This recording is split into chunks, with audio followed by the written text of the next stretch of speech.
വലിയ ആദർശമുള്ളവരും വിശ്വാസ പ്രഘോഷണം നടത്തുന്നവരുമാണ് SDPI പ്രവർത്തകർ. എന്നാൽ അതിലും തട്ടിപ്പുകാരും ക്രിമിനൽ സംഘങ്ങളും ഉണ്ടെന്നാണ് പാലക്കാട് തേൻകുറിശ്ശിയിൽ നടന്ന ഒരു മോഷണ കേസിൽ നിന്നും മനസ്സിലായത്. വഴിയാത്രക്കാരിയായ വയോധികയുടെ സ്വർണ്ണമാല മോഷ്ടിച്ച കേസിൽ SDPI നേതാവിനെ പോലീസ് അറസ്റ്റ് ചെയ്തു. കൊടുവായൂർ സ്വദേശിയും SDPI മുൻ യൂണിറ്റ് പ്രസിഡന്റുമായ ഷാജഹാനാണ് കുടൽമന്ദം പോലീസിന്റെ പിടിയിലായത്.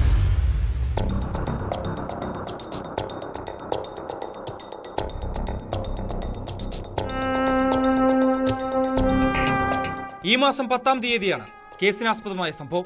തേൻകുറിശ്ശി സ്വദേശിയായ 70 വയസ്സുകാരി പനയംചിറ പാൽ സൊസൈറ്റിയിൽ പാൽ അളന്ന് തിരികെ വീട്ടിലേക്ക് പോകുന്നതിനിടെ ബൈക്കിലെത്തിയ പ്രതി 1 പവൻ തൂക്കം വരുന്ന സ്വർണ്ണമാല പൊട്ടിച്ച് കടന്നു കളയുകയായിരുന്നു. തുടർന്ന് വയോധിക കുഴൽമന്ദം പോലീസിൽ പരാതി നൽകി. CCTV ദൃശ്യങ്ങൾ കേന്ദ്രീകരിച്ചുള്ള അന്വേഷണത്തിലാണ് പോലീസ് SDPI കൊടുവായൂർ മുൻ യൂണിറ്റ് പ്രസിഡന്റായ ഷാജഹാനെ പിടികൂടിയത്.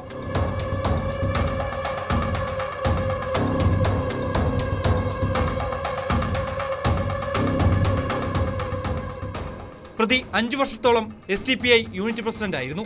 പ്രതിയുടെ പക്കൽ നിന്നും തൊണ്ടി മുതൽ കണ്ടെത്തിയെന്നും പോലീസ് പറഞ്ഞു. മോഷണം നടന്ന പനയഞ്ചിറ പാൽ സൊസൈറ്റി പരിസരത്തുൾപ്പെടെ പ്രതിയെ എത്തിച്ച് തെളിവെടുപ്പ് നടത്തി. തുടർന്ന് ഷാജഹാനെ കോടതിയിൽ ഹാജരാക്കി.